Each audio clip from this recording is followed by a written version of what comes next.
Hello साथीहरु, good evening. Welcome back to my another camping video. साथीहरु, आज म धेरै दिन पश्चात चाहिँ क्याम्पिङ गर्न आएको छु। आजको मौसम पनि अलिकति बर्सात छ हैन, एकदम कुल मौसम छ।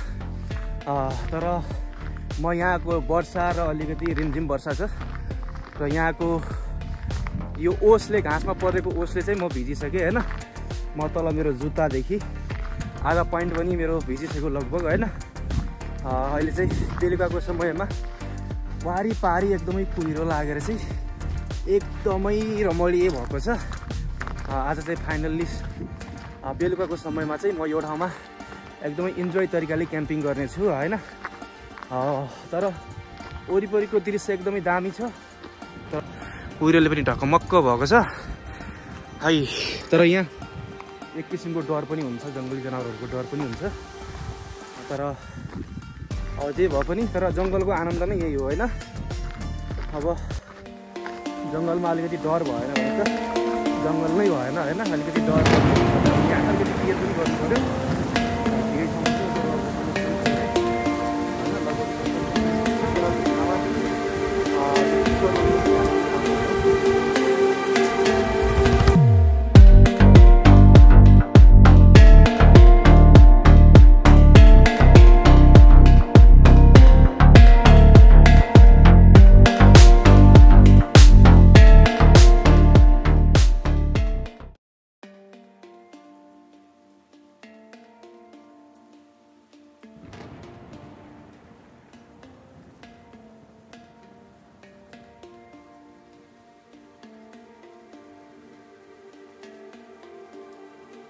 मैले चाहिँ टेन्ट लगाएँ हैन।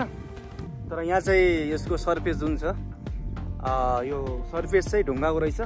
राम्रोसँग यहाँको क्लिपहरू चाहिँ गएन हैन। तैपनि अलिकति अड्याएको छु, त्यस्तो खासै एकदमै स्ट्रङ तरिकाले त भएको छैन, तर पनि अलिकति काम चला भएको छ हैन। यसलाई अलिकति बलियो चाहिँ बनाउनै पर्यो। टाइट भएन भने चाहिँ वर्षा रोकिने सम्भावना हुँदैन। अलिकति यसलाई चाहिँ एकदमै टाइट बनाउनु पर्छ, अनि चाहिँ वर्षा परे पनि तैरेर जान्छ हैन पानी चाहिँ। अब यहाँ चाहिँ मैले लगभग रेडी गरिसकेँ। मलाई आशा थिएन कि यतिको पनि यहाँ चाहिँ क्लिपहरू जान्छ भनेर। तर फाइनली मैले चाहिँ क्याम्पिङ गरिसकेँ हैन। तर धेरै दिन पश्चात चाहिँ मैले क्याम्पिङ भिडियो लिएर आएको छु। क्याम्पिङ भिडियो गर्न, त्यो पनि सोलो क्याम्पिङ गर्न एकदमै गाह्रो कुरा हो हैन। त्यो पनि न यहाँको ठाउँको बारेमा मैले बुझेको छु धेरै। तर अलिकति यो ठाउँको बारेमा बुझ्दाखेरि चाहिँ यो जङ्गलमा चितुवा र भालु प्राय यहाँ चाहिँ यो जङ्गलमा हुन्छन् भन्ने कुरा चाहिँ यहाँको स्थानीयको मुखबाट मैले सुनेको है। कुनै एउटा किसिमको चितुवा हुन्छ, मान्छे खाने चितुवाहरू, त्यस्तो चितुवाबाट बच्न सकिँदैन। अनि बाघबाट फेरि डर हुँदैन हैन। अलिकति मैले जीव जनावरहरूको बारेमा बुझेको कुराहरू, जुन जीव जनावरहरू प्रेडिटर्स जुन जनावरहरू हुन्छन् हैन। तर सबैभन्दा खतरनाक भनेको चाहिँ भालु हो हैन। भालु चाहिँ उसको कहानी नै फरक छ। भालुको चाहिँ उसले एकदमै खतम तरिकाले चाहिँ हमला गर्छ हैन। र यस्तो ठाउँमा चाहिँ मैले सुनेको वरिपरि यो जङ्गलमा चाहिँ प्राय भालुहरू हुन्छ भन्ने सुनेको थिएँ मैले। एकचोटि माथि टुप्पोमा दिउँसै जाँदाखेरि पनि अब ठुलो ठुलो जनावरहरू देखेको थिएँ। त्यस्तो अब खासै बाघ भालु चाहिँ चितुवा त देखिनँ हैन। तर ठुलो जरायो हैन, यत्रो हुन्छ नि 12 सिङ्गा जस्तो हुन्छ नि, त्यस्तो किसिमको चाहिँ जनावर मैले माथि देखाएको थिएँ। अब त्यस्तो ठुलो ठुलो जनावरहरू हुन्छ भनेपछि यहाँ प्रेडिटर्स जनावरहरू हुँदैन, शिकारी जनावरहरू हुन्न भन्न चाहिँ सकिन्न। तर घरबाट निस्किँदा जुन किसिमको उत्साह हुन्छ, जङ्गलमा पुगिसकेपछि केही कुराहरू रमाइलो पनि हुन्छ, तर केही उत्साह चाहिँ बिच बाटोमै हैन जङ्गलमा पुग्दाखेरि चाहिँ खतम हुन्छ। त्यही भएर चाहिँ अब जे भए पनि एउटा मेरो यो हबी हो हैन। यो हबीलाई पुरा गर्नको लागि जस्तो तरिकाले भए पनि आज चाहिँ क्याम्पिङ गर्नै पर्यो भनेर चाहिँ यो ठाउँमा फाइनली मैले क्याम्पिङ गरिसकेको छु। हल्का लाइट रेन छ। अब राति त यहाँ बिचाउन सक्छु या सक्दिनँ त्यो चाहिँ हेरौँ। मेरो क्याम्पिङले चाहिँ अब कतिको साथ दिन्छ, यो क्याम्प जो टेन्ट छ यसले चाहिँ कतिको साथ दिन्छ पानीमा हैन। वर्षा चाहिँ लाग्दैछ। अब लगभग बेलुकाको समय एकदमै भइसक्यो। वरिपरिको वातावरण पनि एकदमै दामी छ हैन। तर सबैभन्दा एकदमै मेरो फोकस चाहिँ वरिपरिको जङ्गलतिर छ। कतै जनावरहरू हैन, चितुवाहरू, कतै बाघहरू भालुहरू त छैन कि भनेर। अलि खतरनाक डेन्जर जङ्गल छ यहाँ चाहिँ। यो ठाउँमा त्यस्तो भयो भने चाहिँ हैन गइबको हातमा हो, म केही भन्न सकिँदैन।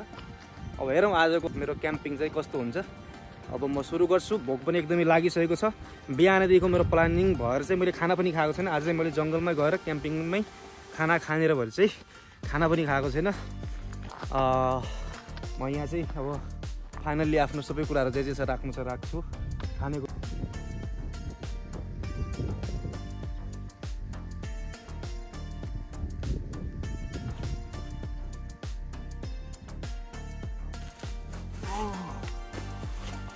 गाइज जुत्ताहरू चाहिँ भिजेर यस्तो भइसकेको छ हैन, पानी पानी भइसकेको जुत्ताहरू पनि लगाउनु। जङ्गलमा आइसकेपछि सेफ्टीको रिजनले गर्दाखेरि पनि अब जङ्गलमा जुत्ताहरू लगाउनु पर्ने हुन्छ है।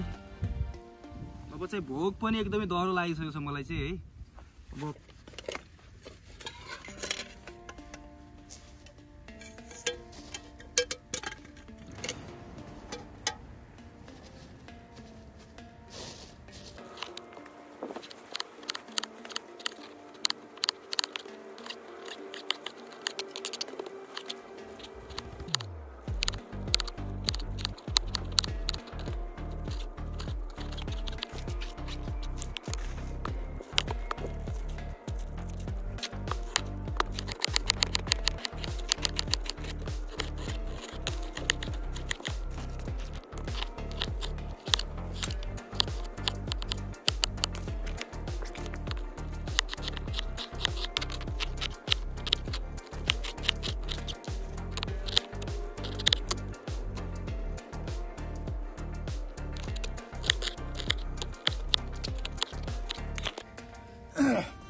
गाइज मैले चाहिँ लगभग सबै भेजिटेबल्सहरू काटेर चाहिँ रेडी गरिसकेँ हैन।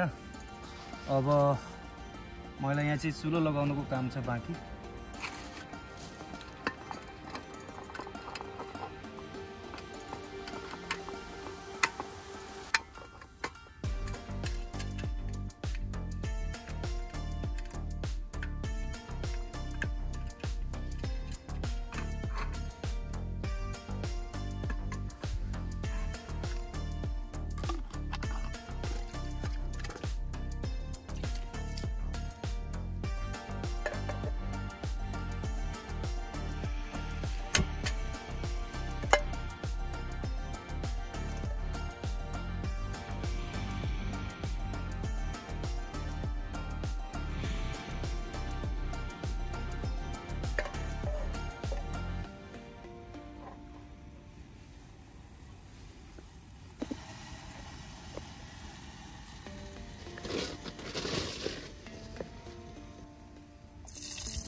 बाहिरीबाटको पानीको थोपाहरू चाहिँ हैन, वर्षाको जुन ड्रप्स हुन्छ त्यो चाहिँ यसमा पर्दैछ। पहिले त म जिन्जर गार्लिक अनि हल्दीलाई फ्राई गर्छु। बास्न चाहिँ दामी आयो। मैले चाहिँ कुनै पनि बजारको मसलाहरू चाहिँ आज युज नगर्ने भनेको छु हैन। तर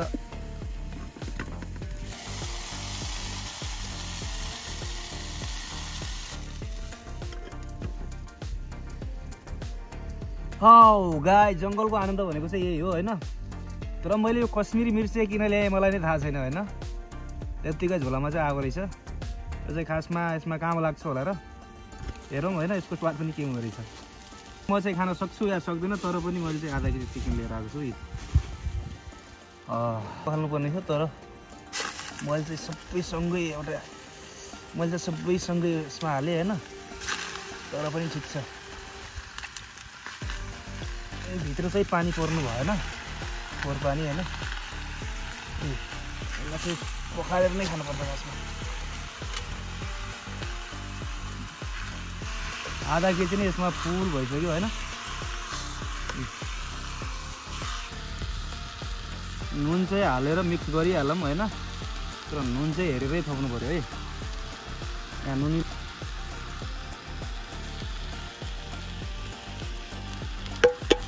मसला चाहिँ घरेलु मसला हो हैन, घरमै बनाएको। के छ घरमै बनाएको चाहिँ चिकन मसला मैले लिएर नै आइन है खास गरी।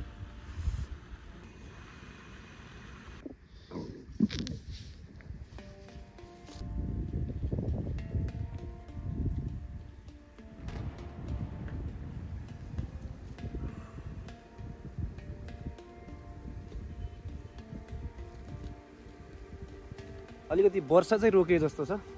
तर उता मेरो खाना पनि पाक्दैछ। भोक चाहिँ जङ्गलमा अब हिँड्दै चिसोले गर्दाखेरि एकदमै लाग्छ भोक चाहिँ।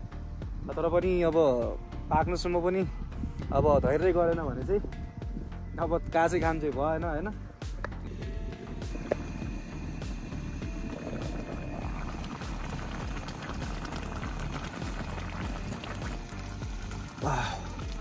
बास्ना पनि एकदमै मिठो आइरहेछ। गाइज फाइनली मासु चाहिँ पाकिसकेको छ होइन। भोक पनि एकदमै लाग्यो। अब चाहिँ म यसलाई बन्द गरिदिन्छु फिल्म चाहिँ।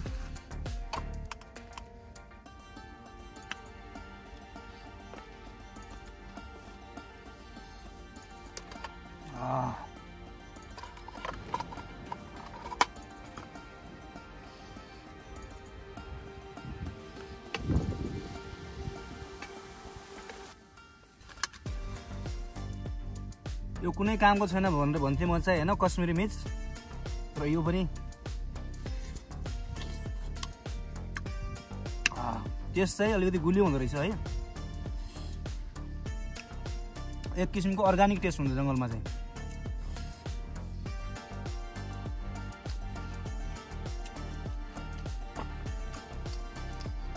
यो चाहिँ मैले खासमा ल्याएर आएको होइन, यो चाहिँ त्यति कताबाट आयो होइन। कश्मिरी मिर्च यसले चाहिँ थप टेस्ट बनायो है मासुलाई।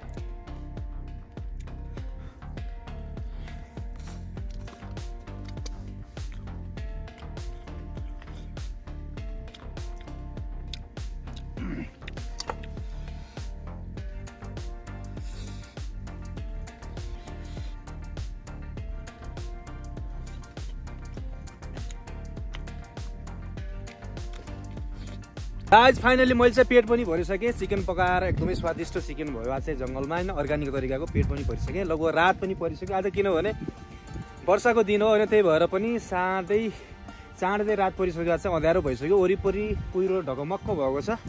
एकदमै फरक तरिकाको चाहिँ आज महसुस छ होइन। यो जङ्गलमा यो कुहिरोमा दिन बिताउन पाउँदा अनि आज चाहिँ जङ्गलमै खाना खान पाइयो बनाएर होइन। यस्तो मौका चाहिँ सधैँ मिल्दैन। खास गरी भन्नुपर्दा आज नाइट सोलो क्याम्पिङ चाहिँ म गर्दैन। किन गर्दैन भने चाहिँ अस्ति चाहिँ मैले नाइट सोलो क्याम्पिङ गरेको थिएँ होइन। खास त्यस्तो किसिमको चाहिँ रियाक्सन आएन, त्यस्तो भ्युज पनि आएन, त्यस्तो कमेन्टहरू पनि तपाईँहरूले गर्नु भएन। अब चाहिँ 100वटा कमेन्ट मात्रै पनि, 100वटा लाइक अनि 100वटा कमेन्ट मात्रै पनि तपाईँहरूले नाइट सोलो क्याम्पिङको गर्नुभयो भने म अवश्य पनि योभन्दा खतरनाक ठाउँमा चाहिँ नाइट सोलो क्याम्पिङ गर्नेछु। अब चाहिँ अँध्यारो पनि लगभग भइसक्यो। घर फर्किनुको लागि चाहिँ मैले धेरै लामो बाटो र अलिकति असजिलो बाटो चाहिँ तय गर्नुपर्छ। अब चाहिँ म घरतिर जान्छु होइन। अस्ति चाहिँ मैले योभन्दा खतरनाक ठाउँमा चाहिँ सोलो क्याम्पिङ गरेको थिएँ नाइट होइन। यदि मैले सोचेको जस्तो तपाईँहरूले चाहिँ रियाक्सन गर्नुभयो भने, च्यालेन्ज गर्नु भने होइन, कमेन्ट चाहिँ 100वटा कमेन्ट चाहिँ नाइट सोलो क्याम्पिङको गर्नुभयो भने म पक्कै पनि अर्को क्याम्पिङ भिडियो चाहिँ नाइट सोलो क्याम्पिङ लिएर आउने नै छु होइन। यो भिडियो लाइक कमेन्ट गर्नु होला। यदि मेरो च्यानलमा नयाँ हुन्छ भने अवश्य पनि सब्सक्राइब गर्नु होला है त। By by.